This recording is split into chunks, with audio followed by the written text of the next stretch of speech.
Yeah, Sophie, smugglers will use any method they see fit to get their so-called cargo across the border, even if it is highly dangerous, even if it is unlikely to succeed.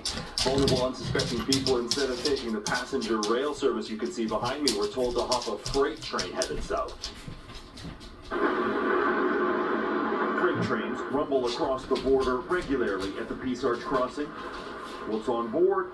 Sometimes more than meets the eye. U.S. law enforcement announcing charges against two men alleged to be running an elaborate human smuggling ring. A lot of the individuals we saw in this investigation that were being smuggled were Mexican nationals. There is a bit of a pipeline from Mexico up to Canada. According to court documents, two men, Jesus Ortiz Plata and Juan Pablo Cuyar Medina, have been charged with human trafficking related offenses. Authorities have been investigating the pair as far back as 2022, when Border Patrol officers began finding more non-citizens hiding in rail cars. An affidavit detailing one incident in May 2023. CBP officers found X-ray anomalies in a rail car carrying bulk plastic pellets.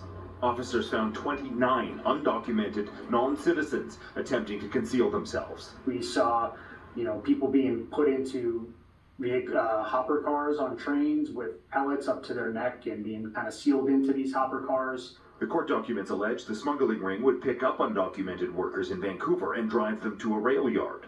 The people would pay between $2,000 and $4,000 each. They were told to hide in the natural voids in freight cars and ride the train until they were contacted to get off. According to people in Blaine, the smugglers taking advantage of a unique loophole in the inspection process.